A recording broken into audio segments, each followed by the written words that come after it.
We read in the second aliyah in this week's Parsha Pinchas, called Mishpachos Hashulchami Lifkudehem Arba'a V'Shishim Elef V'Arba Me'os. There were 64,400 members of Mishpachos Hashulchami. Last I checked, there was no Shevet Shulchami.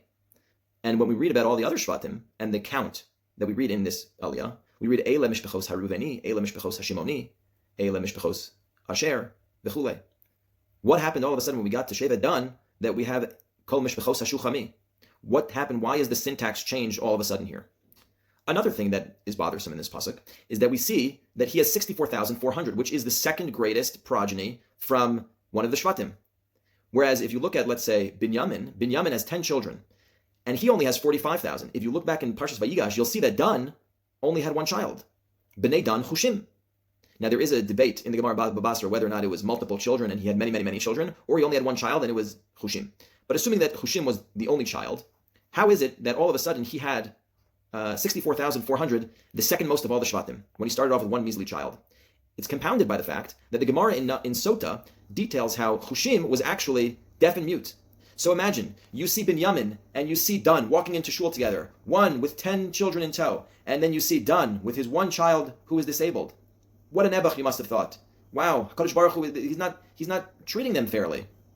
Yet in the end, says the Chafetz Chaim, we don't need to question HaKadosh Baruch Hu. Why? Because in the end, look at Shevet Dan. Kol Mishpachos Hashulchami Lifkudehem Arba'a V'Shishim Elef V'Arba Me'os. He had the second most. His progeny was the second greatest of all the Shvatim.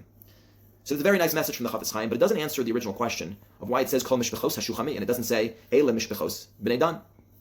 I want to tell a short story from Rav Hershel Shechter. I heard this from Shai Shechter, Rabbi Shai Shechter, who said that his grandfather would tell the following story to every single of their smachot, and it went as follows: that when Rav Melech Shechter was a Rav in the Bronx, in a small shul, he didn't have a lot of money. When it came time for Rav Hershel Shechter, who was one of the leading halachic authorities of our time, for his bar mitzvah, he made a small bar mitzvah. He had some egg kichel and herring, a kiddush after davening, and people were congregating outside, and this conservative rabbi who happened to be close with Rav Melech Shechter was walking by and he saw this, and he decided to go in. He's friends with him. He wanted to give him a mazel tov. He comes in and he gave the following bracha. The following bracha was as follows. He says to Rav Melech Shechter and to Rav Hershel Shechter at the time, you should be blessed that one day they'll no longer refer to you as Rav Melech Shechter's son, but that Rav Melech Shechter will be known as Rav Hershel Shechter's father.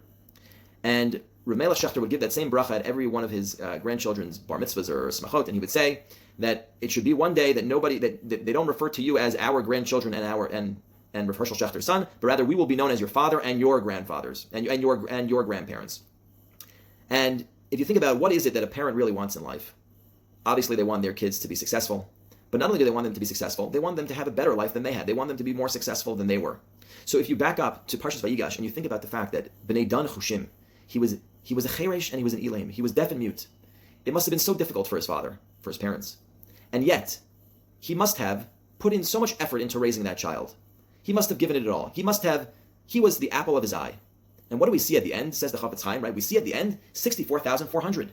He was the most, other than Yehuda, he was the second most populous of all the Shvatim. The Torah highlights to us in this aliyah, Kol Mishpachos Hashulchami Lifkudehem. The greatest joy for Dan was to see this one son blossom and to exceed that which anybody ever thought was possible. And that exactly is what we're trying to convey in this pasuk in the second aliyah in Parshas Pinchas. Have a good week.